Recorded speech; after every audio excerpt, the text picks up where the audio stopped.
உங்கள் favourite TV ஷோக்களை இனி miss பண்ண தேவையில்லை. ZEE5 இல் முற்றிலும் இலவசமாக காணுங்கள். இங்கேயும் எப்பொழுதும்.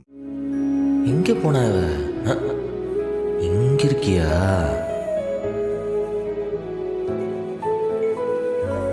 எல்லாரையும் சாப்பிட வச்சு நீ வெறும் வயித்தோடு உட்காந்துருக்கியா?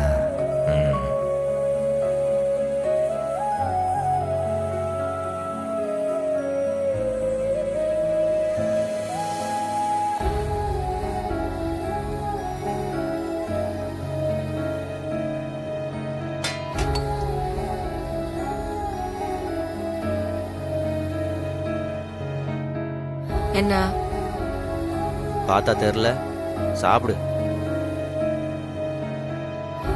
நீ ஒண்ணு எனக்கு சாப்பாடுல எடுத்து தர வேணாம்.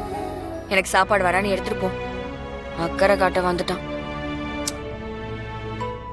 என் பொண்டாட்டி எல்லாருக்கும் சாப்பாடு போட்டு அவ மட்டும் பசியோடு உட்காந்துட்டு இருந்தா அக்கறை காட்ட ஒரு புருஷனா நான் வரதான் செய்வேன். எனக்கு என் பொண்டாட்டி நல்லா சாப்பிட்டு ஹெல்த்தியா இருக்கணும், அது ரொம்ப முக்கியம். சரி, அட்லீஸ்ட் இந்த பிரச்சனையெல்லாம் சரி பண்ற நான் அப்பாட்ட சத்தியம் பண்ணிருக்கேன்ல, அதுக்காவது தெம்பு வேணும்ல.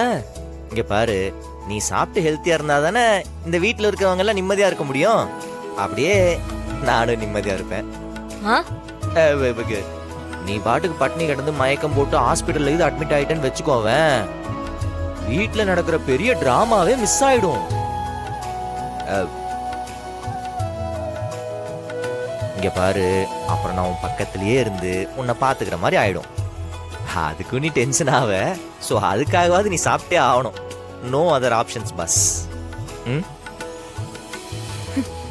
நீ வேண்டான்னு சொன்னாலும் நான் விட போறது இல்ல. சாப்பாடே பெட்டர்னு தோணுது இல்ல?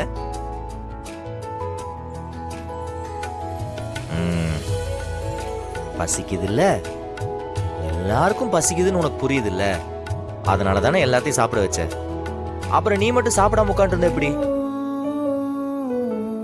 இங்க பாரு வீரா, பசிய கண்ட்ரோல் பண்றதுனால நம்ம பிரச்சனை எல்லாம் தீரும்னா ஊர்ல முக்காவாசி பேர் பட்னியா தான் கிடப்பான். சாப்பிடு. ஜாஸ்தி போட்டனா இரு.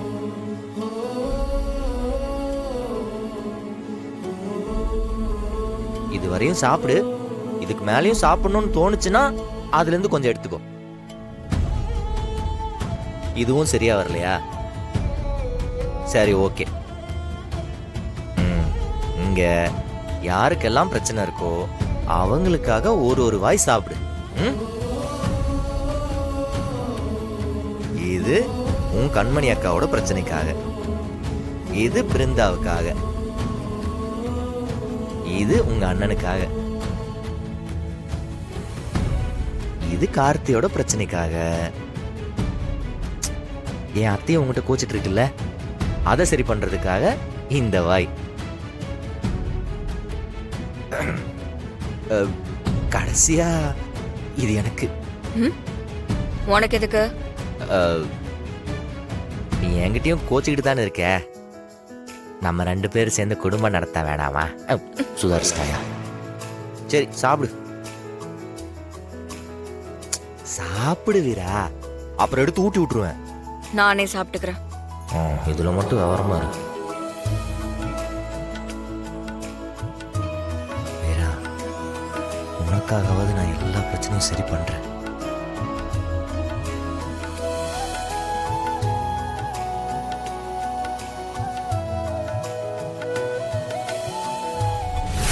வீரா, ஏய், ஒரு நிமிஷம் என்கிட்ட பேசுடி. என்கிட்ட சண்டை வேணா போடு, என்ன திட்டுடி. ஆனா இப்படி ஒதுங்கி ஒதுங்கி போகாத வீரா, எனக்கு ரொம்ப கஷ்டமா இருக்குடி. நீ பண்ணதுக்கு நான் உன்கிட்ட பேசணும்னு நினைக்கிறியா? நான் அப்படி என்னடி பண்ண? கூட பிறந்த தங்கச்சி வாழ்க்கை நல்லா இருக்கணும்னு நினைச்சது தப்பா? ஏது நீ நல்லா இருக்கணும்னு நினைச்சியா? பின்ன நீ இப்ப பிருந்தா விஷயத்துல என்ன யோசிக்கிற? அவ வாழ்க்கைய நம்ம எப்படியாவது சரி பண்ணணும்னு நினைக்கிறல்ல? உன் மனசு துடிக்குதுல்ல? தப்பு நடந்துருச்சுன்னு உள்ள உறுத்துதுல வீரா? அதே மாதிரி தாண்டி மாறா உன் கழுத்துல தாலி கட்டும் போது எனக்கு இருந்துச்சு.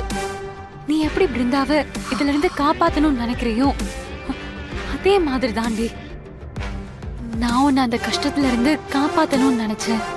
அத தப்பா புரிஞ்சுக்கிட்டு ஆரம்பத்துல இருந்தே என்ன நீ எதிரி மாதிரி பாத்துட்டு இருக்க. ஒரு விஷயம் மட்டும் நீ புரிஞ்சுக்கோ, என்ன நடந்தாலும் நம்மள சுத்தி என்ன பிரச்சனை வந்தாலும் நாம ஒத்துமையா இருக்கணும்னு அண்ணன் சொல்லிருக்கு. நான் ஒத்துமையா இருக்க தயாரா இருக்கேன். ஆனா நீ ஒதுங்கி ஒதுங்கி போற. ஹே, அண்ணன் நம்ம எல்லாரையும் ஒத்துமையா இருக்கதான் சொல்லுச்சு. எதுக்கு? நல்லது செய்யறதுக்கு, கெட்டது செய்யறதுக்கு இல்ல. என்னது? நான் கெட்டது பண்றேனா? ஆமா, இந்த குடும்பத்தை பழி வாங்கணும்னு நினைக்கிறியே, அது என்ன நல்லதா? நீ சொல்றதெல்லாம் ஏத்துக்கிட்டு உன் பின்னாடி என்னால வர முடியாது. அநியாயத்து பக்கம் மட்டும் நான் நின்னனா நம்ம அண்ணனோட ஆத்மா என்ன மன்னிக்கவே மன்னிக்காது. எதடி அநியாயம்? இப்போ கார்த்தி பிருந்தாக்கு பண்ணதை விடவும் மாற உனக்கு பண்ணதை விடவும் நான் பண்ணது உனக்கு பெரிய அநியாயமா போச்சுல்ல? கண்மணி, அவங்க பண்ணது தப்புதான், அத நான் நியாயப்படுத்தல. ஆனா அத சரி பண்றதுக்கு நீ எடுத்துக்கிற ஒரு பாதை இருக்குல்ல, அது அதை விட ரொம்ப தப்பு. ஒரு பிரச்சனை நடந்துச்சுன்னா அது யாருக்கும் பாதகம் இல்லாம எப்படி சரி பண்றதுன்னு நான் யோசிக்கிறேன். ஆனா நீ என்னடானா அதுக்கு காரணமான எல்லாத்தையும் அழிக்கணும்னு தான் நினைச்சிட்டு இருக்க. ரெண்டுத்துக்கும் வித்தியாசம் இருக்கு கண்மணி.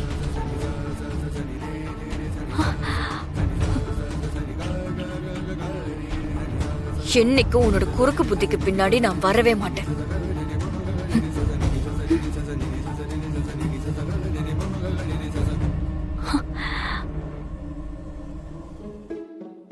ஆமாடா, மண்டபத்துல ஒரு தாலி, அப்புறம் ஒரு 2 நாள் பொறுத்து கோயில்ல ஒரு தாலி, ரெட்டை தாலி. இங்க ஒரு கல்யாணத்தை பண்ணிக்கிட்டு அவன் 1000 பிரச்சனையை பாத்துக்கிட்டு இருக்கான். இப்ப ஏன் பொண்டாட்டியாவே எடுத்துக்கவேன். சில நேரம் முறைக்கிறா, சில நேரம் சிரிக்கிறா, சில நேரம் வேணுங்கிற மாதிரி பாக்குறா, சில நேரம் நீ யாருங்கிற மாதிரி பாக்குறா, ஒரு நேரம் நல்லா பாசமா பேசுவா. புரிஞ்சுக்க முடியலடா, ரொம்ப கஷ்டமா இருக்கு. இந்த பொம்பளைகளே இப்படித்தான். இதுல எங்க அண்ணன் 2 கல்யாணத்தை பண்ணிவிட்டான். இப்ப எப்படி சமாளிக்க போறான்னே தெரியல. ஒரு கல்யாணத்தை அவன் ஏத்துக்கலன்னு வையி, இருந்தாலும் வீடு ஏத்துக்குச்சே.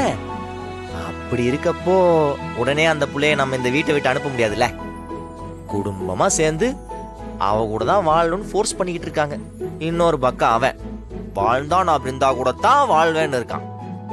அவனோட நிலைமை எதிரிக்கு கூட வரக்கூடாது. அப்போ உன் நிலைமை எப்படிடா இருக்கு? என்னது ஏன் நிலைமையா? ஆமா, என் நிலைமை அவனை விட மோசமா இருக்குடா.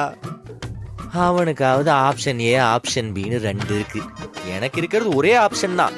ஆனா அந்த ஆப்ஷனும் ரொம்ப டேஞ்சரான சிச்சுவேஷன்ல இருக்கு. அவன் மேல தப்பு இல்லைன்னு சொல்லி நான் அவன் காதல சேர்த்து வச்சா ஏன் தங்கச்சி எப்படா கல்யாணம் பண்ணி வைக்கலான்னு சொல்லிட்டு இவன் கூட சண்டைக்கு வர்றா. ஏதோ இப்பதான் கொஞ்ச நாளா பாசிட்டிவ் சிக்னல் வந்து. ஜீ5 ஆப்பை டவுன்லோட் செய்து அனைத்து எபிசோடுகளையும் இலவசமாக பாருங்க.